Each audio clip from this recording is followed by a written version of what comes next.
नमस्कार प्यारे दोस्तों। आज मैं आपको कोई साधारण कहानी नहीं बल्कि सच्ची भक्ति की कहानी सुनाने जा रही हूँ। यह कहानी हमें सिखाती है कि ईश्वर को पाने के लिए न धन की ज़रूरत है, न कोई पद की ज़रूरत है, न कोई बड़ा ज्ञान की ज़रूरत है। बस ज़रूरत है तो सच्चा दिल, विश्वास और समर्पण की ज़रूरत है।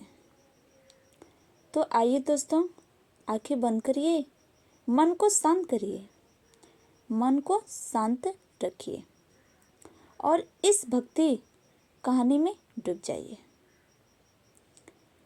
एक गरीब भक्त की, जिसका माधव नाम था, उसकी सच्ची भक्ति की कहानी सुनिए। बहुत समय पहले की बात है। एक छोटे से गांव में माधव नाम का एक गरीब ब्राह्मण रहता था। उसके पास न ज़्यादा खेत था, न ज़्यादा धन था और न ही परिवार का कोई सहारा था। लेकिन उसके पास था तो भगवान श्री कृष्ण पर अटूट विश्वास। पूरा विश्वास भगवान श्री कृष्ण पे था। माधव रोज सुबह उठकर नदी में स्नान करता था। एक छोटी सी मिट्टी की मूर्ति के सामने दिया जलाता और प्रेम से कहता।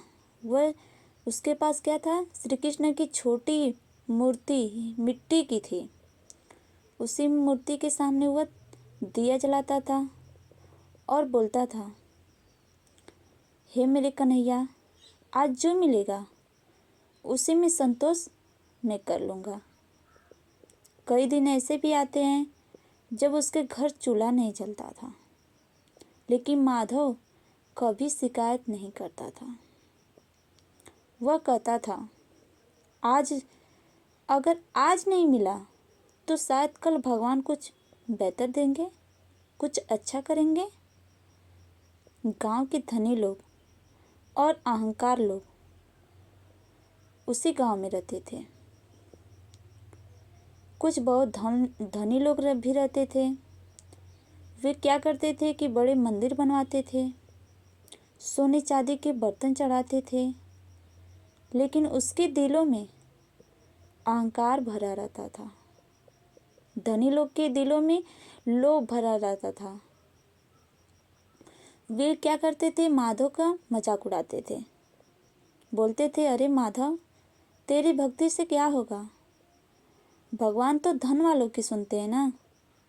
माधव मुस्कुरा देता था और बस इतना कहता था, भगवान धन नहीं, दिल देखते हैं। एक दिन गांव में बड़ा यज्ञ होने वाला था। उस यज्ञ में सब धनी लोग बुलाए गए थे, लेकिन माधव को किसी ने नहीं बुलाया था, क्योंकि वह गरीब था, इसलिए उसको नहीं बुलाया गया था। माधव ने कहा, कोई बात नहीं, भगवान को तो मेरा मन पता है, भगवान को तो मेरा भक्ति पता है ना। तो माधव का भगवान श्री कृष्ण ने परीक्षा लिया। यज्ञ वाले ने अचानक गांव में भयानक सूखा पड़ गया। यज्ञ के दिन अचानक गांव में सूखा पड़ गया। नदी सूखने लगी, फसलें नष्ट होने लगी। लोग परेशान हो गए, लोग घबरा गए। धनी लोग मंदिरों में जाकर बड़े बड़े दान करने लगे, लेकिन समस्याएं दूर नहीं हुई। उसी रात भगवान श्री कृष्ण ने सपनों में गांव को मुखिया को देखे। जो गांव के मुखिया थे, उनके सपने में भगवान श्री कृष्ण ने अपना रूप दिखाया और बोले, तुम्हारे गांव में एक सच्चा भक्त है, जिसकी भक्ति से यह संकट दूर हो सकता है। तो मुखिया ने पूछा, प्रभु वह कौन है? भगवान ने मुस्कुराए, वह जो भी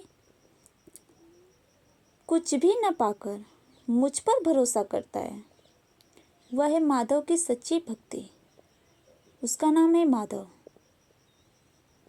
अगले दिन सब लोग माधव के घर पहुंचे। माधव डर गया। माधव ने डरते हुए उनसे पूछा, लेकिन उन्होंने क्या किया? लेकिन सबने विनम्रता से कहा है, हमें माफ़ कर दो माधव, तुम ही हमारी आखिरी आशा हो। माधव ने कहा, मैं तो कुछ नहीं, सब मेरे कन्हैया करते हैं, सब मेरे श्री कृष्ण भगवान करते हैं। उसने नदी किनारे जाकर दिया जलाया, आंखों में आंसू लिए बस इतना कहा, हे प्रभु, अगर मेरी भक्ति सच्ची है तो मेरे गांव को बचा लीजिए।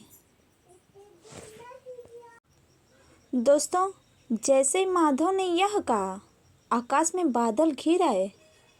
आकाश में बादल छा गए। तेजी से वर्षा होने लगी। सूखी धरती फिर से हरी हो गई। फसल लहलाने लगी। लोगों की आंखों में आंसू, खुशी के आंसू आ गए। गांव के धनी लोग माधव के चरणों में गिर पड़े। माधव के चरणों में गिर गए। उन्होंने माधव से माफ़ी मांगने लगे और बोले, हमने भक्ति को धन से तौला था। माधव ने उन्हें उठाया और कहा, मुझे नहीं, भगवान को धन्यवाद कहो। भगवान को धन्यवाद कहो। भक्ति का मतलब दिखावा नहीं, विश्वास होता है। मेरे प्यारे भक्तों, मेरे प्यारे दोस्तों, इस कहानी से हमें क्या सीख मिलती है? इस कहानी से भगवान को दिखावा नहीं पसंद है। भगवान को क्या पसंद है? सच्ची भक्ति पसंद है। जो दिल से सच्ची भक्ति की जाती है वो पसंद है। सच्ची भक्ति कभी खाली नहीं जाती है। अहंकार भक्ति का सबसे बड़ा शत्रु है। जो अहंकार दिल में है वो भक्ति का सबसे बड़ा दुश्मन है। विश्वास में बहुत शक्ति होती है। अगर आज आपके जीवन में दुख है, संघर्ष है, अभाव है, तो निराश मत होइए। बस इतना याद रखिए, भगवान देर करते हैं, अंधेर नहीं। कहते हैं भगवान के घर में देर है, अंधेर नहीं। चलते हैं दोस्तों भक्ति के अंतिम भाव पर।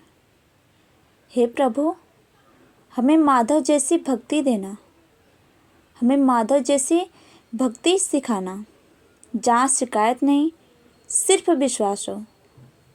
हमें इतना मजबूत बनाना कि दुख में भी तेरा नाम हमारे ओठों पर रहे।